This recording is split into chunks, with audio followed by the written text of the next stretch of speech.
So it's this very wet, dripping, green, misty environment, and then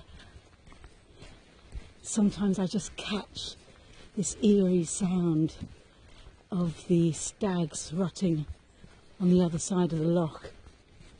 So we'll see. I'm keeping my ears out for that sound. It's a very strange, eerie sound, a bit like the grouse were. They exaggerated or emphasised the loneliness and the emptiness of the moor. And this is the same kind of sound. It emphasises the emptiness of those high hills on the other side, which haven't been forested as far as I can see through these trees on this side,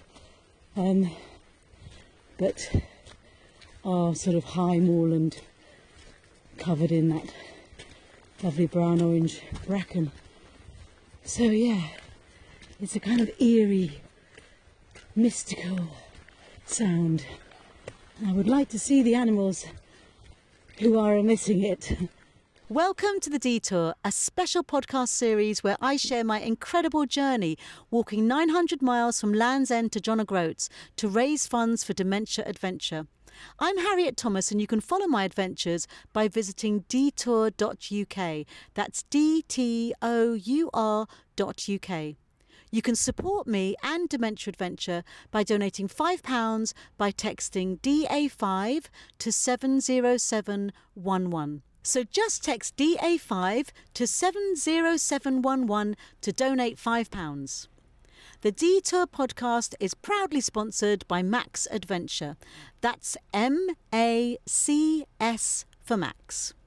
Max Adventure specialise in self-guided walking and cycling holidays for independent, active people who don't want to be part of the crowd or restricted by set dates and schedules.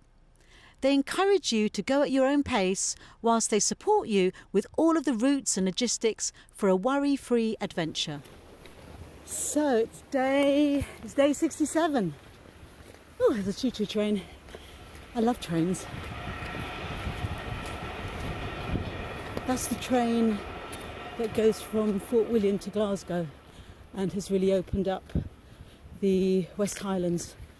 But yeah, it's day 67 and I'm on my way to Glencoe.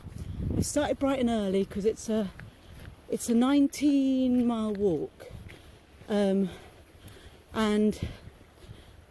this part of the adventure is very generously being sponsored by Max Adventure. So this means that not only do I have baggage transfer, and not only do I have their very handy app which tells me all about my route, including a nice, easy to follow map with a nice arrow, big fat arrow on it, telling me where I am. So that's all really super handy. And also they organise my accommodation, which is amazing, because actually it really does take quite a long time to organise accommodation. Any of you who've organised sort of holidays where you're hopping from one place to another. Oh my gosh, the colours. It's literally, I'm walking through an orange landscape, like the grasses are orange, burnt orange. What do they call that? Umber? Burnt orange grasses, burnt orange trees. You know, everything is these sort of, the colours are going from sort of burnt orange to brown in all the sort of different shades, if you can imagine that. And then huge stands of Caledonian pine that are the deepest green, you know, forest green. So there's fantastic colours. It's quite cloudy. Oh yeah, I was going to say, sorry, I was distracted by the gorgeous environment. I've got to be in Glencoe by 5:30 to get the transfer bus to the accommodation, because the accommodation isn't at the end point.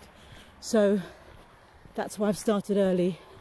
As I say, it's quite a long walk, 19 miles, and a little bit of climbing too. So, and I don't want to have to rush, you know. So started nice and early, literally as light was coming, which is my favourite time of day.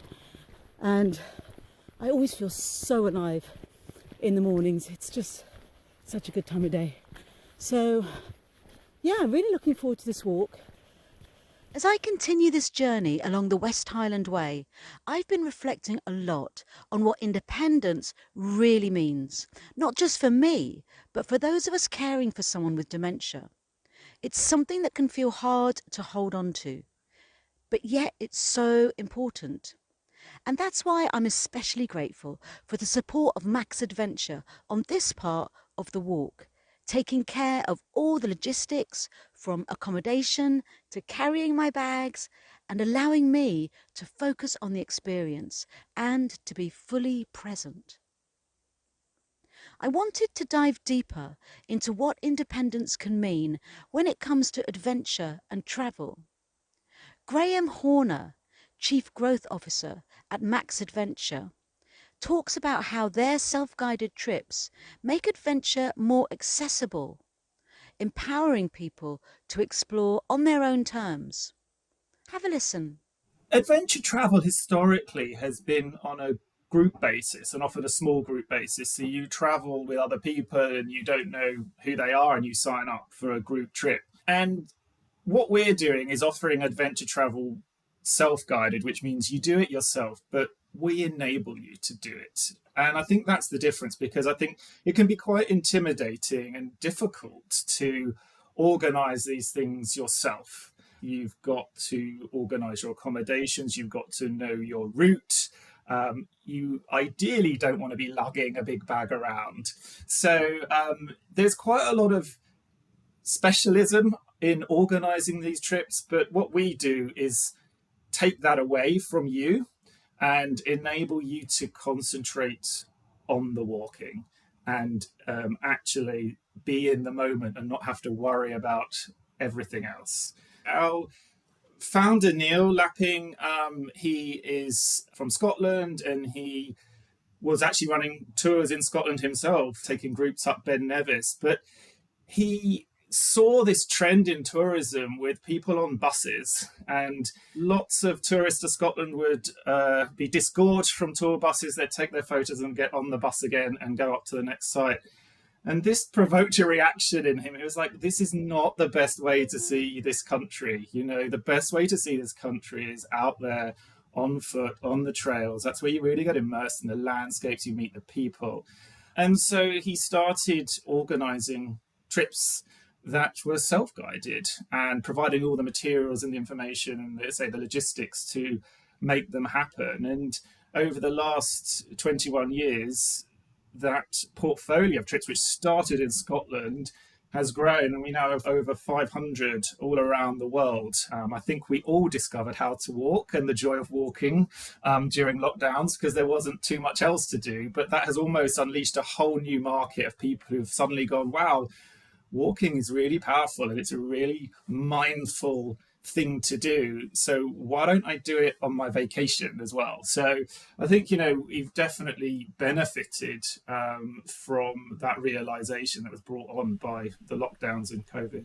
So as a start point, we have our classic routes, which is like the iconic walks of the world, like your coast to coast and your Tour de Mont Blanc. And, these are routes that are quite familiar and people want to do. And then you've got what we call our slower adventures. This is where you take things a bit easier, where it's not so much about the walking, it's about the whole experience. There'll be time to go to a vineyard, there'll be time to sit on the beach or whatever along your walk. So a slower pace adventure. When I explain what I do and, the sort of my job and what our trips are, when you say, we transport your luggage, that's almost like the penny drop moment. It's like, what? I don't have to carry everything on my back. And it's like, no, you just carry a little day sack and your luggage is in your room when you arrive there in the evening. Oh my God, that sounds amazing. And I think this is the thing, people don't realize it exists. It's like, I think in their head, it's like, it's a backpacking experience. You see photos of people walking up mountains with huge backpacks and they've got all their sleeping bag and a tent, dangling from their backpack. And it's like, no, it doesn't have to be like that. The difference now, with us all having smartphones, is phenomenal. Before, it'd be route notes, bits of paper, maps, and all the rest of it. with the app, you basically follow a blue dot. So we have all the navigation plotted in, and a day by day route all in one app on your phone. And you don't need to be able to read a map. You just need to be able to follow a blue dot on your phone. It's like Maps in your pocket, and we're there. And you can contact us via the app as well if there is anything. It's actually developing as well, the app. We're just about to do a new feature where people will be able to share comments in the app as well. So in real time, they'll be able to say, I've just had an amazing cake at this cafe, or watch out here, there's been a diversion on this route, do this. And so this is brilliant. It's when our customers are participating with us as well, I think, and because they're right out there live, they have the most up-to-date information, and they want to share a lot of the time with others. The feedback we get from customers and the stories we get back, they're not really about, I went on this walk to get fit, or I went on this walk, to be more active. It's all about how they felt. It's all about how the trip made them feel, how they connected in a different way with who they're walking with, or the place they were, walking through. And so, I would say, I think it is more mental than physical. I mean, there's been a lot of talk about slow travel. This is a trend, rather than taking, lots of quick trips, take fewer slower trips, take more time to notice, allow yourself to be distracted. I mean, what a joy it is to be distracted. How often are we allowed to be distracted? We had a story actually posted on our Facebook community by an American guest, actually. He was walking the Tour de Mont Blanc, which goes, around Mont Blanc through France and Italy.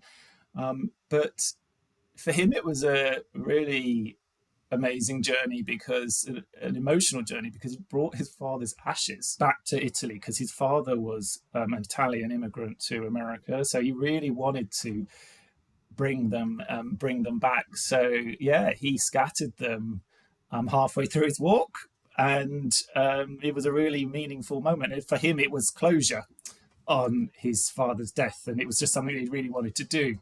So it was that one made us well up a bit when we read that one. But it was lovely that he, and the fact that he felt able to share it publicly on the community was lovely.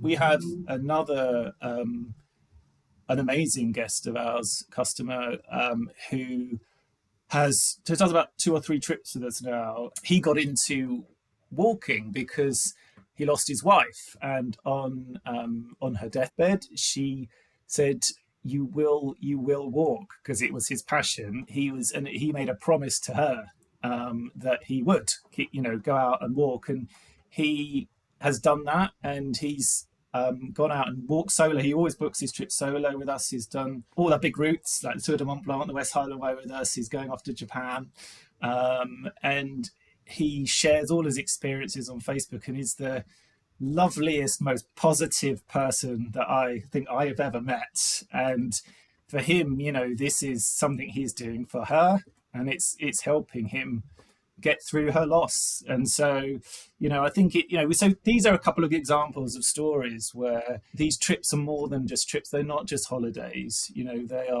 are things that are, really helping people to reconcile things in their life and create super positive experiences for them.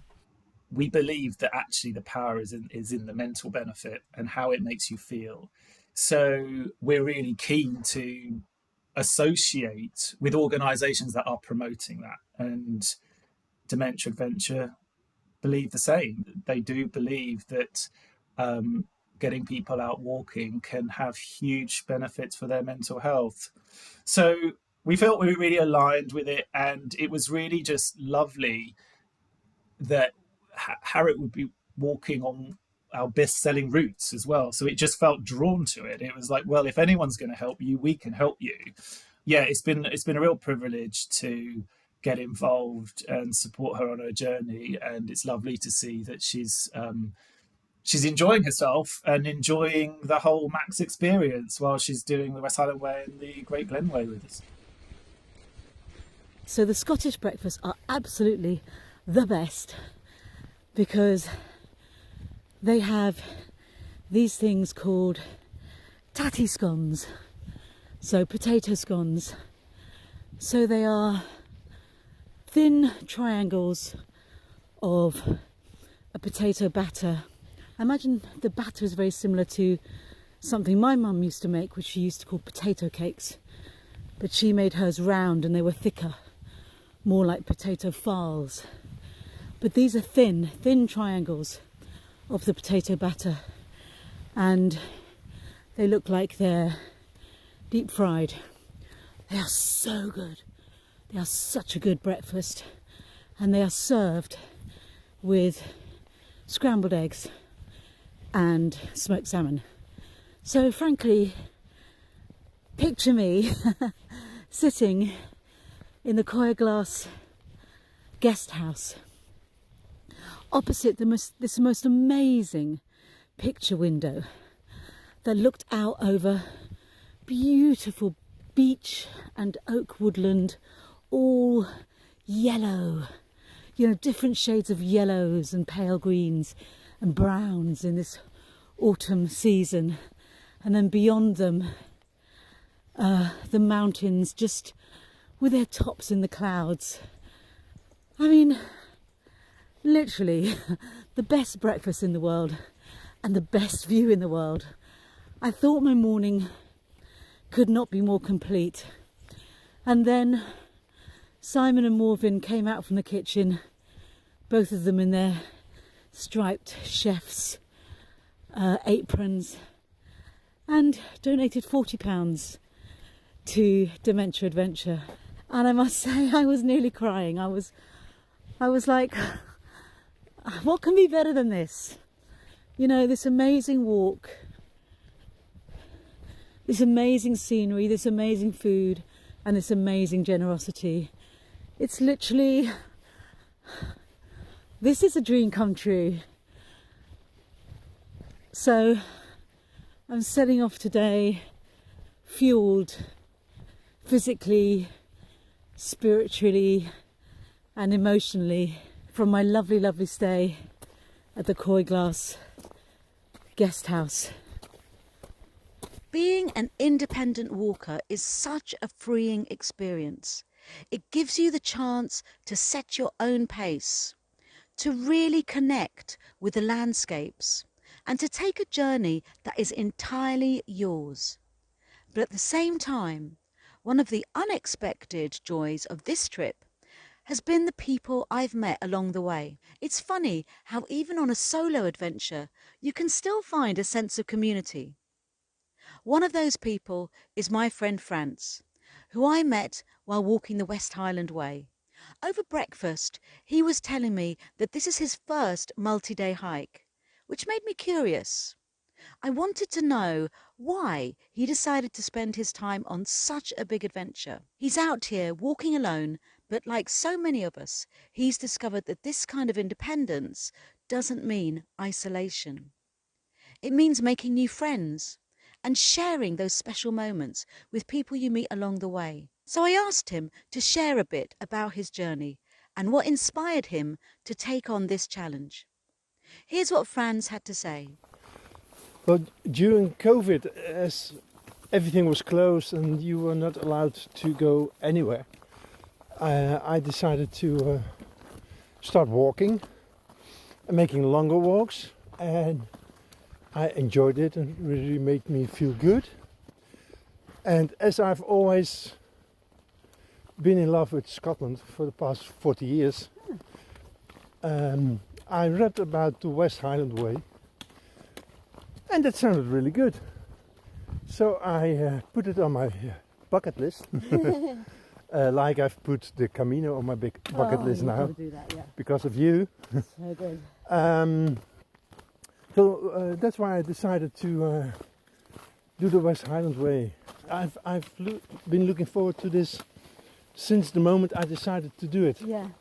And of course I've prepared myself by making long walks, although in the Netherlands it's quite difficult to walk in the mountains because we haven't got any.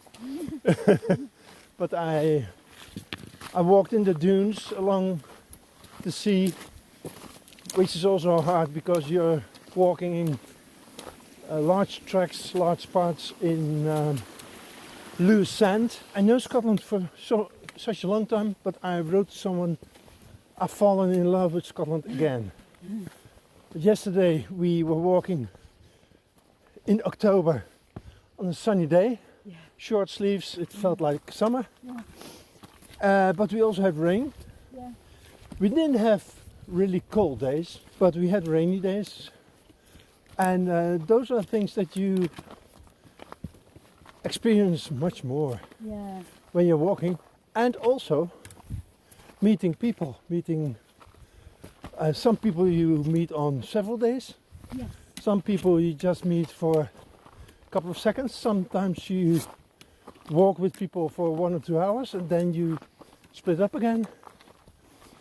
And that's fun to meet people from all over the world that are doing this hike. And that, do you say bonding? That creates a bond, and it feels like a community of kind, happy people who do something they enjoy very much. So it turns out this episode is a bit of a 2-for-1 special. 2 Grahams in one show. First, we heard from Graham Horner about how Max Adventure supports independent walkers like me. And now we're going to dive into another kind of support. This time for people living with dementia, guided by none other than Graham Galloway. There's a lot happening in Scotland when it comes to dementia care, and Graham is right at the heart of it.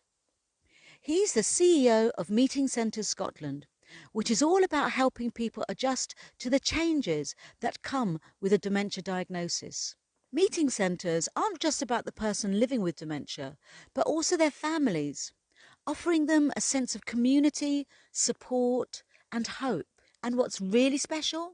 Each centre is unique, just like the individuals it supports.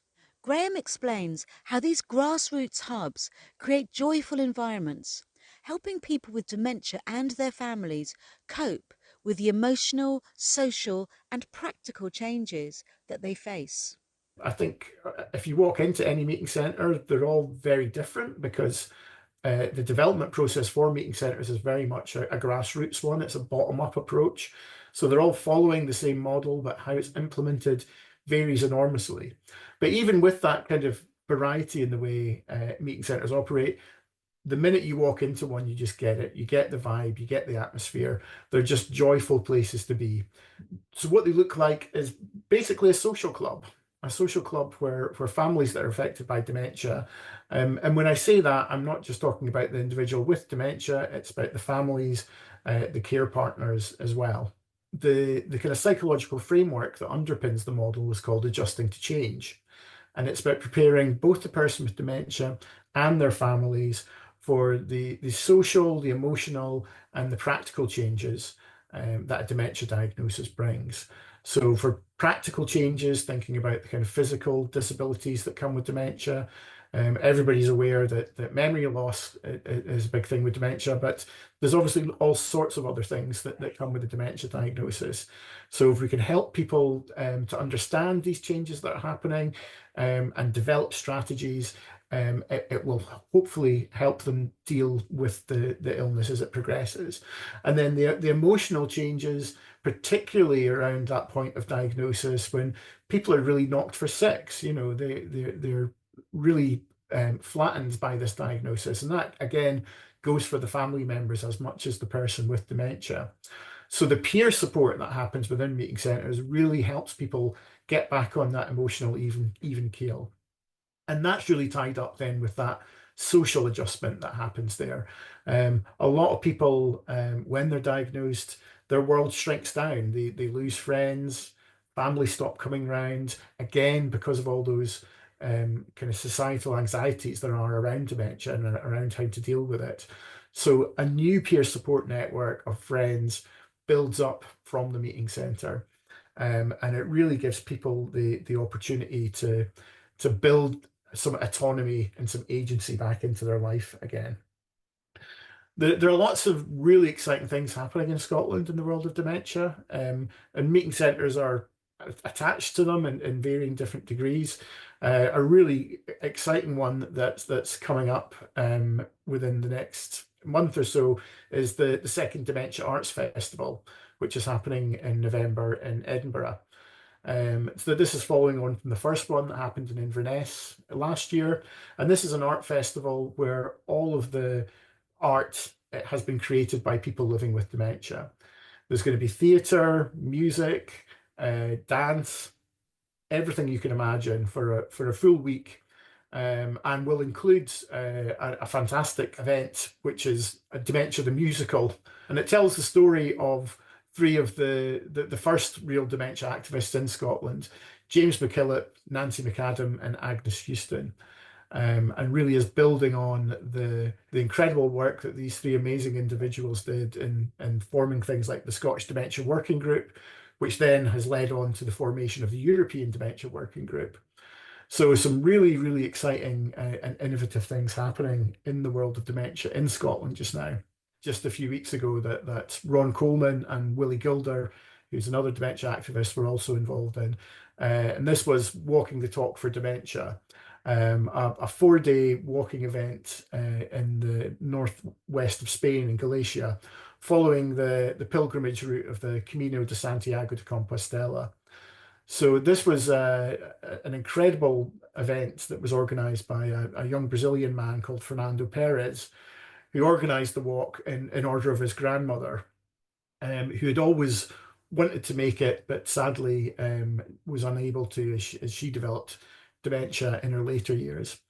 And Fernando actually came out of university to become full-time carer for his grandmother. And he saw a lot of those kind of societal barriers that I was talking about earlier that his grandmother faced, particularly around clinical relationships and the imbalance of power that there was there, the horrific diagnosis process that she went through that sadly we still hear very commonly in the UK, of a 15-minute appointment where at the end you're told you have dementia, there's a leaflet, go and get your affairs in order. So Fernando has basically made it his lifetime mission to improve life for people with dementia around the world. So he's an Atlantic Fellow through the Global Brain Health Institute. And through that, he developed Walking the Talk for Dementia in honor of his grandmother, but also to kind of deal with some of these societal changes. And how the walk works is that over the 4 days, 70 people from 30 different countries all walked together as a group.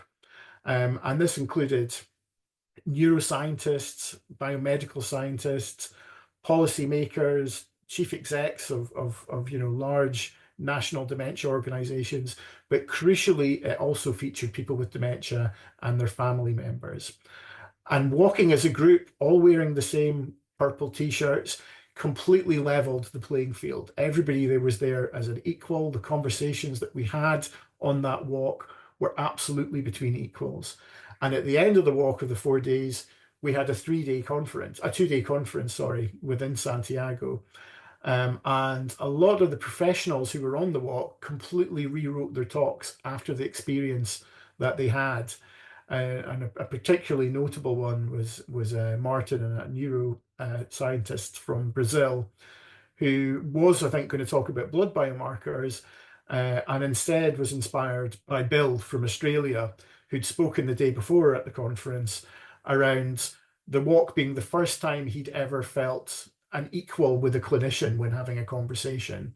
So Martin completely rewrote his talk and talked about clinical humility and the importance of scientists and clinicians understanding the position that they have when they're having conversations with people with dementia. So really, really inspirational event. And we're now in the early stages of hopefully doing something similar in Scotland within the next couple of years. Did you recognise those names? Nancy McAdam and Agnes Houston, coming up again in Graham's conversation alongside another inspirational figure living with dementia, James Killop. These three are Scotland's longest-serving dementia activists, leading the charge to ensure that people with dementia have a voice in their own lives. Graham also mentioned Dementia the Musical, a humorous yet poignant production that chronicles the history of Scottish dementia activism, featuring Nancy, Agnes and James in pivotal roles.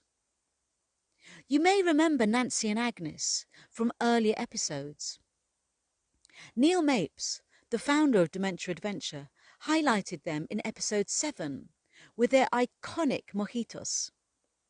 These remarkable women have been central to our discussions around dementia, demonstrating that life can still be filled with joy, connection and activity, even in the face of a diagnosis.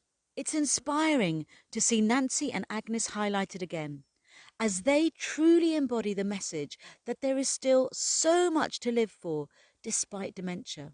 I've really enjoyed how this podcast connects so many people and weaves their stories together. Not only does Graham reconnect us to Nancy and Agnes, but he also links us to the Camino Walk. Fiona Pettit, CEO at Dementia Adventure, participated in this journey a few weeks ago, and I personally enjoyed the Camino Trail before embarking on this adventure. Plus, Max Adventure offers tours of the Camino de Santiago, a long-distance pilgrimage route steeped in legendary history and sacred roots. Everything is coming together beautifully. Take a moment to listen to Fiona and Fernando Aguzilo Perez, the organiser of Walking the Talk for Dementia, founded by Global Atlantic Fellows for Equity in Brain Health. This innovative programme, which took place in May in Santiago de Compostela, Spain, brought together approximately 70 participants from nearly 30 different nations. They embarked on a transformative journey, walking 40 kilometres of the world's most renowned pilgrimage route. I had the most amazing grandmother ever, and she was my best friend my entire life. And my grandma was living with Alzheimer's disease for 6 years, and she would love to have seen the world and to have traveled, and she was watching documentaries and reading books about different countries, different cultures. She never made it, she never had the opportunity I have today to travel and to see what was out there. One thing that I really wanted to do for her was to walk this journey, the Camino walk in Spain, Santiago de Compostela. We are putting everyone in the same step, to walk shoulder by shoulder. So there's no titles, no one is a doctor, no one is a professor. Everyone is just whoever they are, and they were born being, and the person that they would love to die being that person till the end. So that's the purpose of the Walk and the Talk, to put everyone in the same level. As you say, you thought it was going to be a one-time only, but here you are, you brought how many people together this year? 80, and this includes Asia. We have people coming from India, from Thailand. We have people from Nigeria, Mauritius, Botswana, Zimbabwe, South Africa. In Latin America, we have Peru, Brazil, we have Argentina, and then Mexico, United States. So it's a global event, definitely, and that's what we want the Walk and the Talk to be about. Sharing different cultures and bringing different perspectives to the table so people can just broaden their understanding in dementia and try to collaborate to figure out solutions for the main challenges we are living in our own communities. And definitely Nigeria is living challenges that I'm not living in Brazil regarding the same topic, dementia. I love when people say that when you see one case of dementia, you see only one case of dementia, and everything starts with one of the same, which is the diagnosis, and then it brings us to very diverse pathways and the same challenges they have in Nigeria, in South Africa, in Peru. They are not the challenges we have in Brazil, United States, or Germany.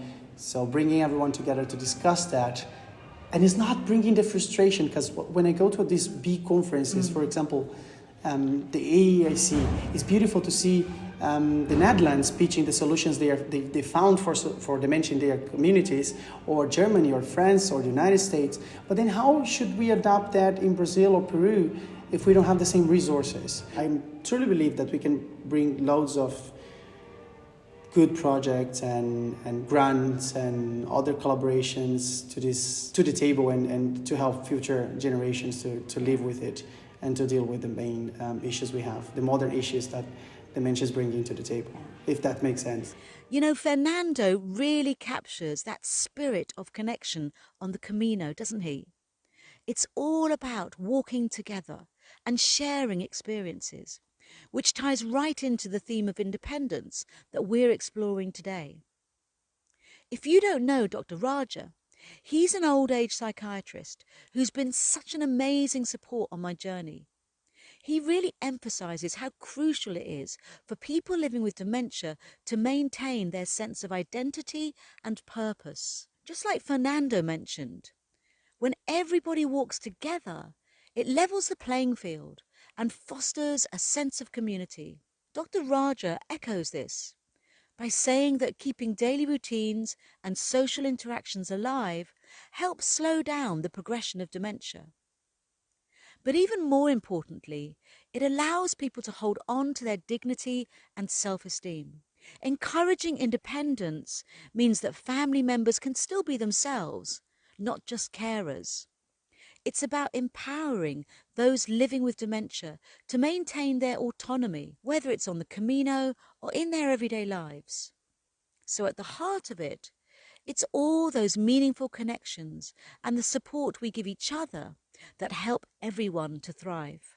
Whether it's physical activity, activities of daily living, mental activity, or socializing, all of them add up towards making sure that the illness progress, especially if we're talking about Alzheimer's type of dementia, then the illness tends to progress a bit slower, which is very important because it just gives them that extended amount of time to make all those important decisions that they need to make, for the family to have good interaction with them, and also for the person with dementia and their family to continue forming those very important memories, personal memories that they would cherish even at a later point of time. So for all of those reasons, it's very important to encourage people with dementia to maintain their independent living and to manage themselves as much as possible. One of the things that's very important to realize is that family members should retain their relationship-based roles, so husband, wife, son, daughter, grandchildren, rather than always having to be in the carer role, in which case they don't have that qualitative interaction, but it also means that the person with dementia is being deprived of their own independent living skills because there's someone doing things for them or always asking them to do things or not to do things. So it then takes away their sense of self-esteem, dignity, identity in many ways. So it's very important for family members to realize that encouraging person with dementia with adaptive changes, understanding their limitations, but still encouraging that sense of independence fosters good relationship, healthy relationship, and also gives them that degree of respite from being in the carer role. I think it has to come down to knowing the person with dementia very well, what works for them, and trying to think of things that you could prioritize to say, well, these are very important things for my family member with dementia, and doing those things will make them feel more satisfied as to having done something during the course of the day, and then focusing on those few important things, trying to find out what adaptive measures could be done to try and support the person to achieve that task. It could be very simple, like having a walk-in shower, and that might mean that the person is still able to carry out their personal hygiene without much support, and that gives them that sense of independence and dignity. So fostering independent living means that people are less frustrated, less agitated, because there isn't anyone constantly asking them to do things or asking them to change things. So it reduces that sense of frustration. It also increases their self-esteem, which gives them that hope and sense of purpose and being useful to themselves and useful to the family and to the society in a way. So it enhances their emotional well-being, which then means that the likelihood of things like depression or anxiety, which could be part of dementia, would be less likely to happen. There is a stigma and, in a sense, a very demoralized way of looking at people with dementia and believing that they can't do a lot, which is untrue. They still have a good amount of long-term memory. They still have their procedural memory, which is quite intact until later stages of dementia, and therefore they can do things. They might need a bit of guidance. They might need a bit of simplification of the procedure, but doing that means that their brain is still working. They are benefiting from that degree of brain activity as such. So that's how it helps the person with dementia in terms of enhancing their memory, emotion, and their cognitive functioning. In terms of personalized activity plan, I think that is very important because dementia is very unique to the individual. Although memory problem is a very loosely used umbrella term, the symptoms are very unique to the individual. The things that people tend to forget and how it has impact on their life, their relationship, is very individualized in that sense. Therefore, I think one of the important things to do is to actually have a better understanding of who the person is, what works for them, what keeps them happy, what prevents them from becoming distressed, what can be done to make them more independent, and to bring those kind of very important moments in life where they feel very valued and purposeful, I think is very important.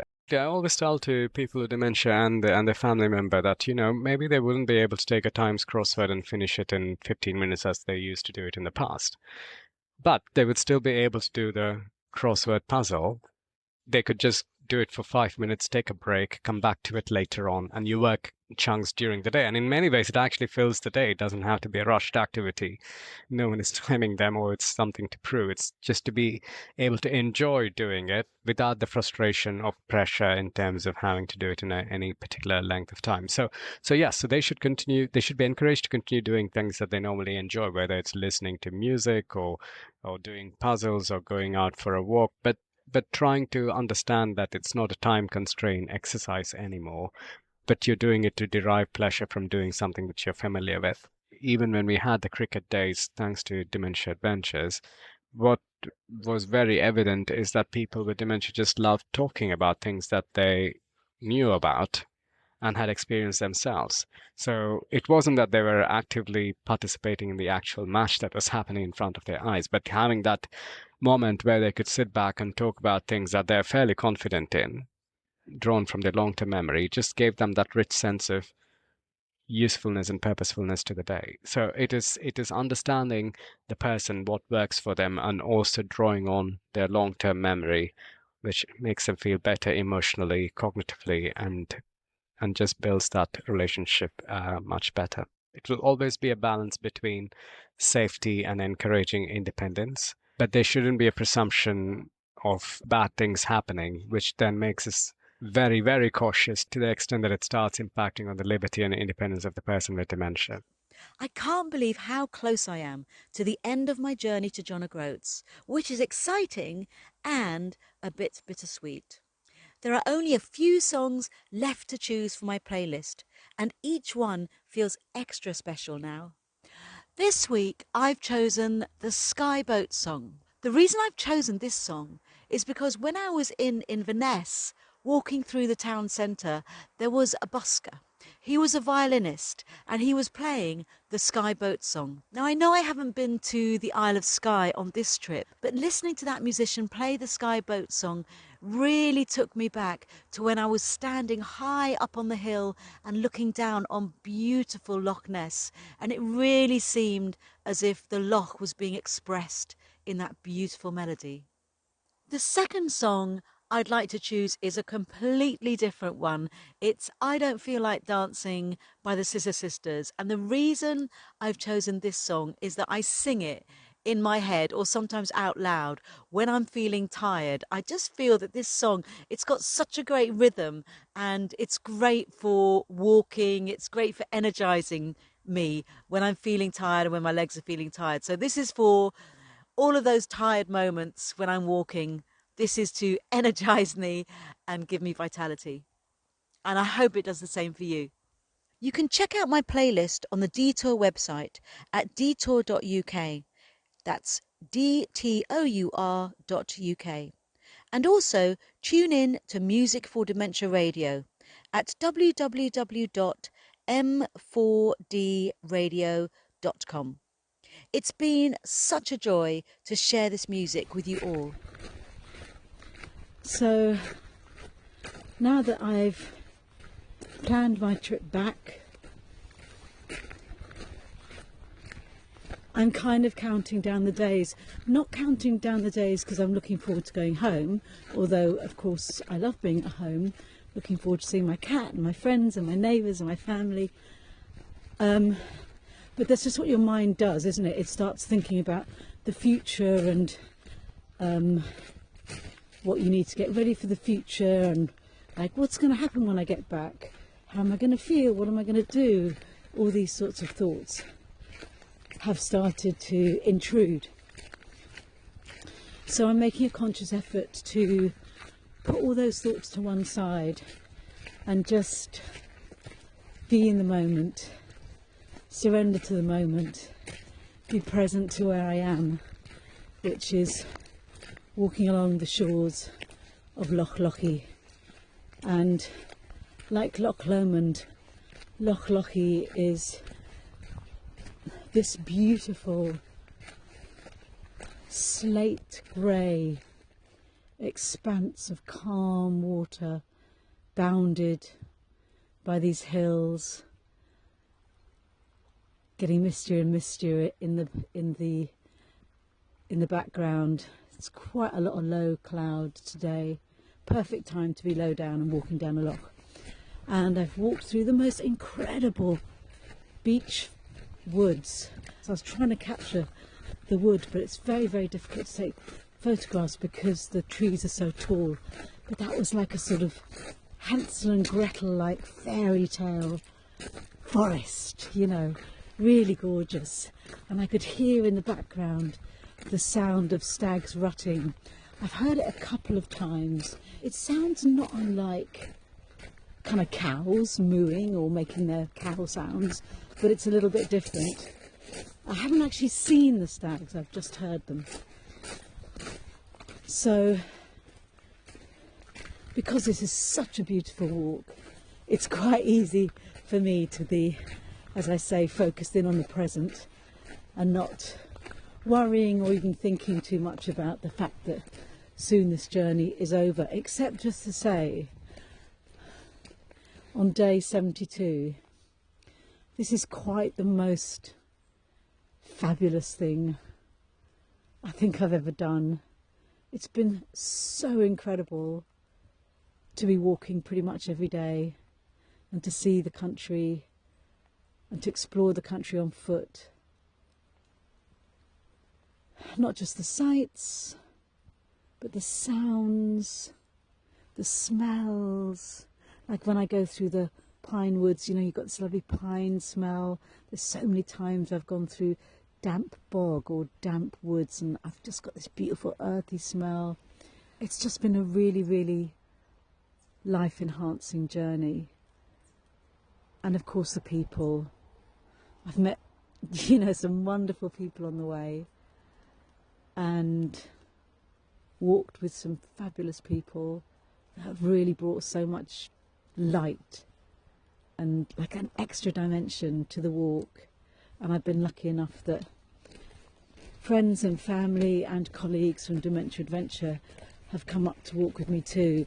So just to say that in these last 19 days of my trip, 18 days of my trip, my main goal is to really be present to every second of magic that I'm walking through.